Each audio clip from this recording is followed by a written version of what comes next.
No niin, läksinpä tänne Pyhäluostolle vähän bikepackingia tekee. Ajattelin pikkusen kuvailla video.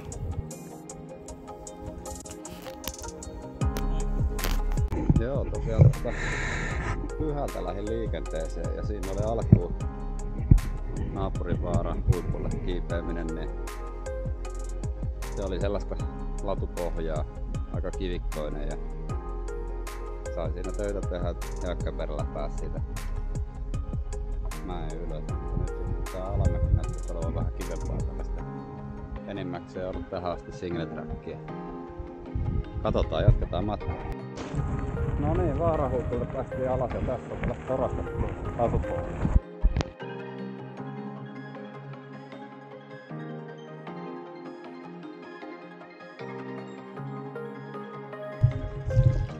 Paikatalle on vähän märkää. Täällä on nyt ollut 200 metriä tällä suon pohjaa. Aika sateesta ollut viime aikoina. Näkyy sitten kyllä se reidin kunnossa.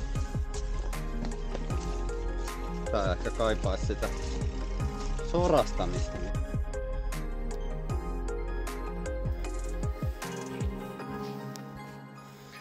Harvoinpä sitä näkee tällaisia ampiaispesiä täällä puissa.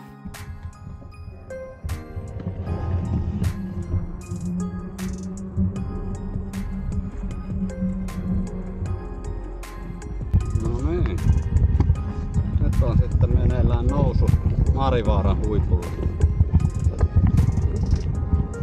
Tässä tulee ihan kohtalaisesti nousumetrejä. Polku on onneksi ihan kohtalaisen hyvä, että mä oon kiva ollut tähän mennessä ainakin nousta. Ja maisemat on varmaan taaksepäin ihan hyvät, itse niitä tästä pystyy paljon ihailemaan.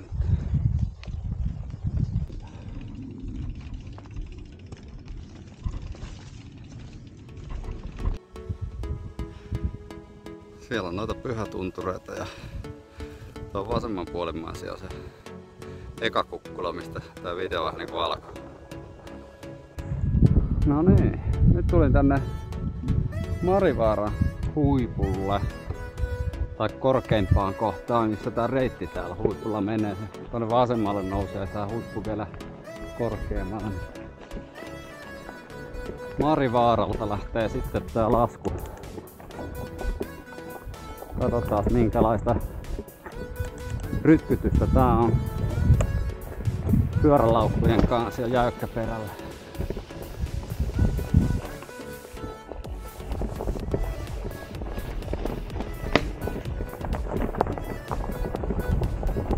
Alaspäin näyttäisi ihan kiva polku menevän, mutta ylös ei tulisi kyllä ajamalla. Menis tunkkaushommiksi. Sen verran jyrkkää. Ja kyllä tässä nyt sillain tarkkana saa olla, että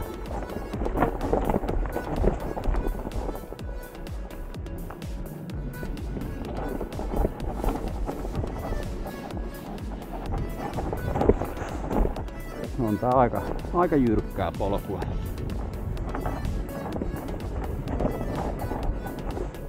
Renkaissa ei ihan hirveästi ole ylimääräistä pitoa.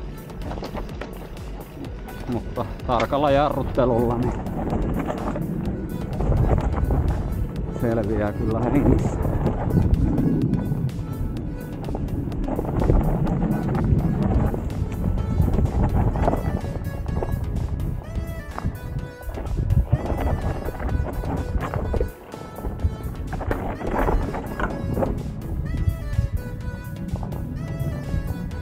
Sellainen. Sitten vähän loivempaa losottelua. Kyllä täällä pikkusen ruuhkakin rupee puhkeamaan kukkaansa.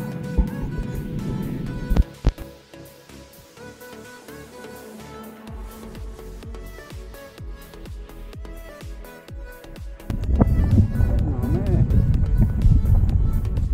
Vedettiin tosta aika pitkä pätkä tollasta ojitettua suota oli märkää. Joutui välillä vähän ojia yli jalkaa pätkästä pitkospuuta ja nyt mennään sitten metsäautotie siirtymään. Tästä varmaan 10-15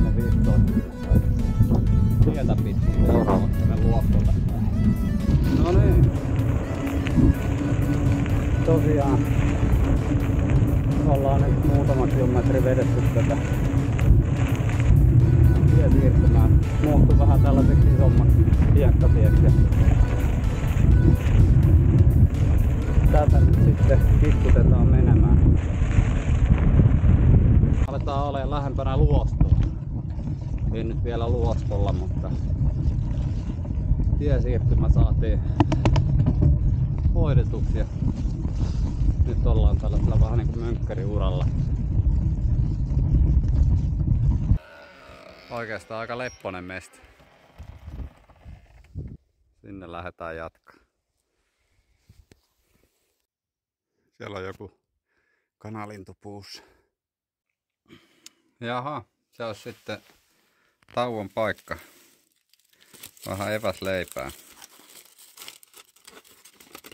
Tuli pakattua mukavat täytteet väliin, niin jaksaa taas painaa. Eli nyt ollaan aika lähellä luostoa. Siellä siintää pikkusen taustalla luosto. No niin. Nyt on saapunut tänne luoston juurelle ja katsellaan vähän, että minkälaisia polkuja tässä luostoympäristössä menee.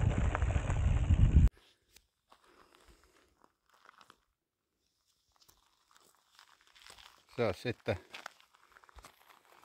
Lampivaara. Tässä on tällainen kahvio. Ei ole kylläkään auki, mutta tällainen paikka. Juomavettä näyttäisi olevan tarjolla.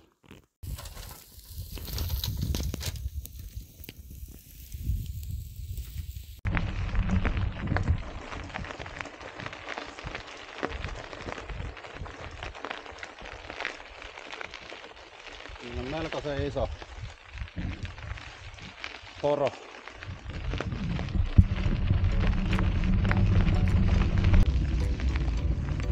Siinä on luostorinnettä, jokunen murkula.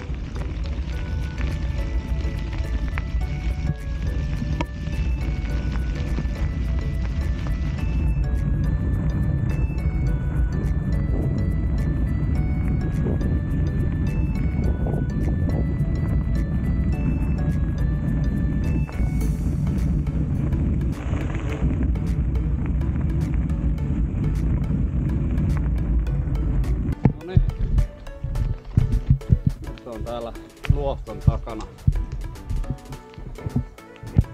Eli luoston luoteispuolella. Siinä on jyrkkää rinnettä ja kivikkoa. Tää on tällainen hiihtolattu pohja.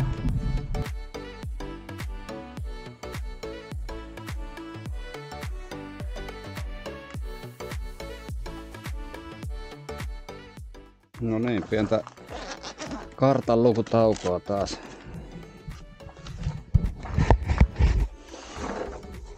Elikkä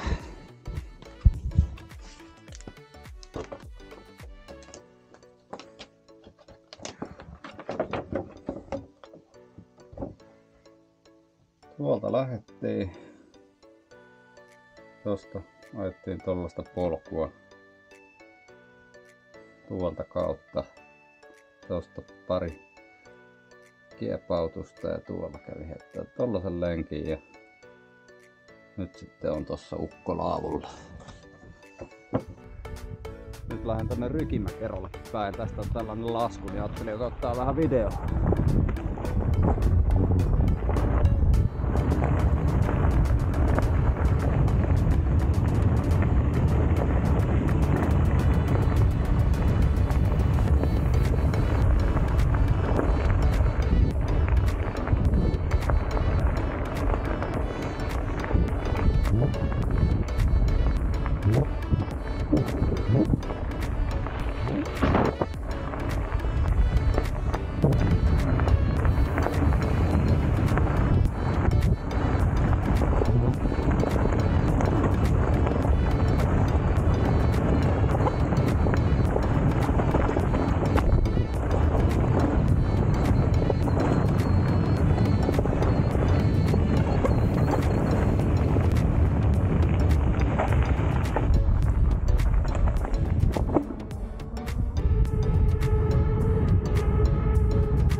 No niin, yön paikkaa saavuttu. Tiedä näkyykö mitään, mutta poron tahtoman laavo.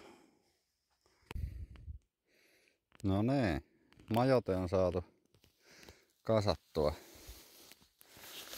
Täällä on riippumatto katoksessa. Nämä kaikki majotejutut oli siellä tankolaukussa.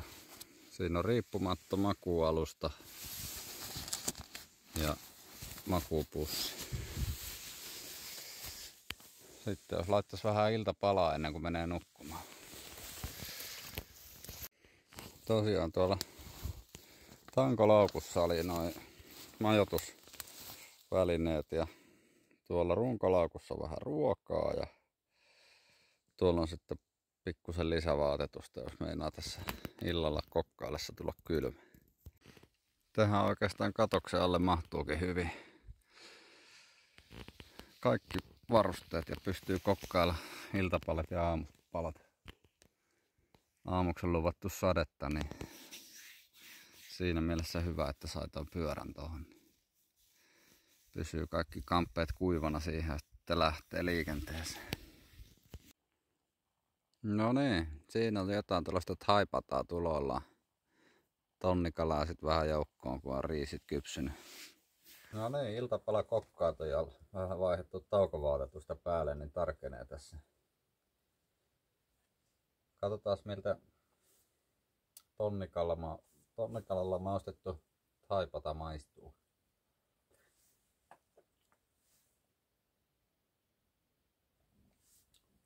Ihan syötävää. Sama vähän tää maistuu kuin kaikki muutkin noin pata-einekset, mutta menee tällainen retkieväänä kyllä ihan hyvin.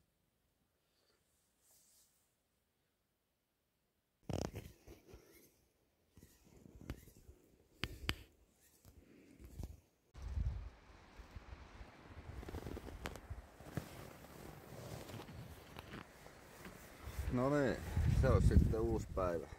Hyvin nukuttu yön jälkeen. Lähdetään aamupalan laittaa. No niin, rupesin vähän pakkaa jo tässä tavaroita ennen aamupalaa. Laitan nyt tonne tankolaukkuun kaikki kuivana pysyneet jutut. Tää on tää tarppi ja riippumattakin on tuolta jalkapäästä vähän ottanut kosteutta, niin mä en niitä viittinyt sit tonne untuvan juttujen sekaan laittaa, niin laitoin sit vähän kuivia vaatteita sun muuta tavaraa, mitä ei nyt yön jälkeen enää tarvi, niin jos ne säilyisi tuolla tankolaukussa sitten muiden tavaroiden kanssa kuivana. Ja täytyy sitten aamupalan jälkeen pakkailla nämä muut roinat. Joo, jospa sitä vielä veisi noin loput tavarat tuohon muutaman 10 metrin päähän laavulle, kun siellä ei ole ketään, niin täällä on tällainen sumunen ilma ja tuulee kovasti, niin pysyy varmaan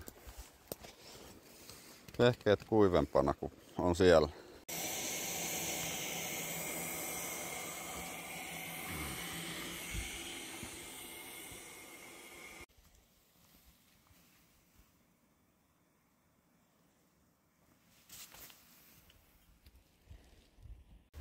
Tämä se vasta on herkkua ja terveellistä.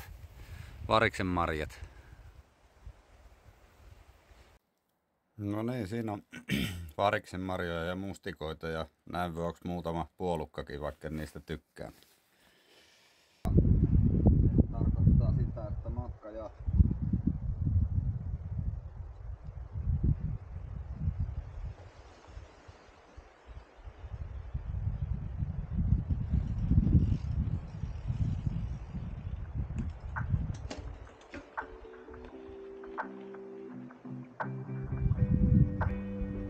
No niin, katsotaan vähän tätä polkua. Tällaista metrin parin levystä torastettua polkuahan täällä näyttää suurimmaksi osaksi nämä reitit olevan. Eli aika helppoa nyt gravelipyörälläkin.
Komeeta on maisemat.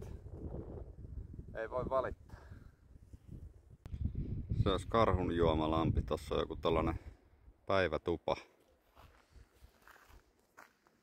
Siinä on parikin eri laavua ja löytyy polttopuuta ja vessaa sun muuta fasiliteettia. Hieno paikka.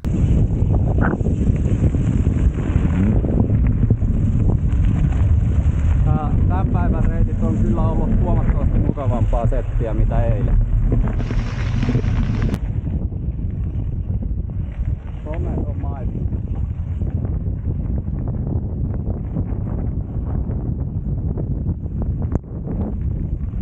Joo, nyt tulin tänne Pyhän päätyyn ja ajoin tuosta laskettelurinteiden ohi ja sitten ruokoteitä. Ja katsotaan vähän nyt mitä polkuja täältä Pyhän päädystä löytyy. Vielä ei oo 100 kilsaa edes mittarissa. Täytyy jostain saada niitä lisäkilometrejä kaivettua reitille. No niin, vedetään vähän pitkospuita. Tässä on tällaiset aika hyväkuntoiset pitkospuut. Pitokin on mitä parhain tällaisella sateisella kelillä.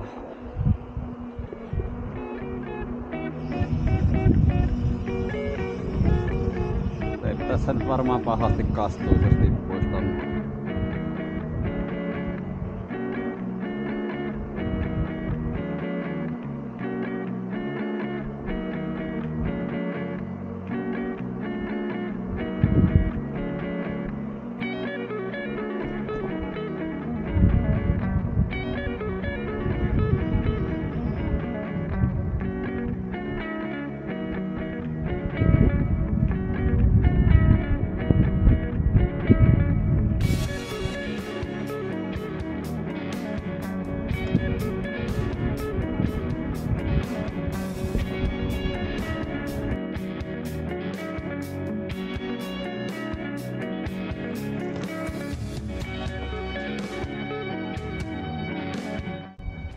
Mä lähdin kattoo tänne Pyhän taakse.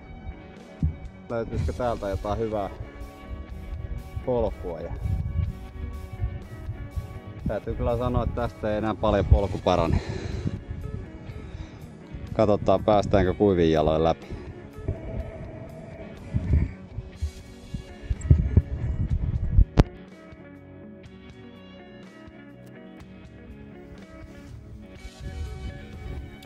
Tuli vähän tällaista soista reittiä vedettyä välillä, mutta ihan kivat maisemat tästä. Varmaan näyttäisi vielä paremmalta, jos ei tuo pilvipeite olisi noin matalalla.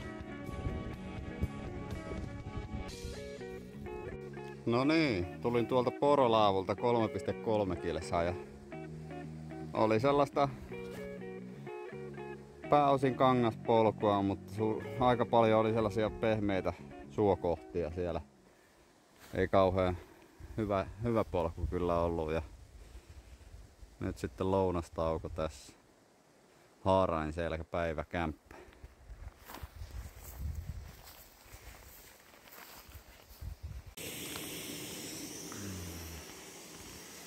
No niin, lounauksia olisi vähän riisinuudelia ja rusinaa ja kashepähkinää sekä suklaata. Ohitettiin tästä just tää Pyhän keskus. Katsotaan nyt, onko tässä lähistöllä sitten vielä jotain ajettavaa. Ja käydäänkö jotain reittiä vielä vetämässä tässä. Saatais vähän lisää kilometrejä. Aittakurvi. Tää on ihan siistiä mestaa tässä.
melkein kastu kengät. Lähdin tosiaan jatkaan täältä Pyhältä vielä tonne Huttujärvelle päin. Niin taettu on melkein kaikki pyöräreitit sitten läpi täältä. Tässä on ollut aika paljon tällaista pyöreitä kivikkoa tällä reitillä. Pahimmat kosteikot on kyllä sorastutettu, mutta tällaista näin ihan hyvin pääsee eteneen maastopillarinkaan. Gravelilla saattaisi tää reitti vähän tehdä tiukkaa, mutta ajettavissa.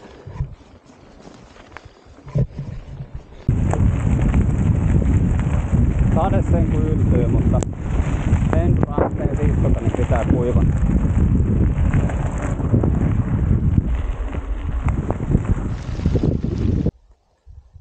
No niin, nyt tuli tähän Huttujärven parkkipaikalle ja alkaa olla nämä masterpyöräilyreitit pääosin Pyhäluostolla ajettu, niin mä vedän tosta tiesiirtymään sitten takas tonne Pyhälle majapaikkaan ja katsotaan onko siinä lähellä vielä jotain.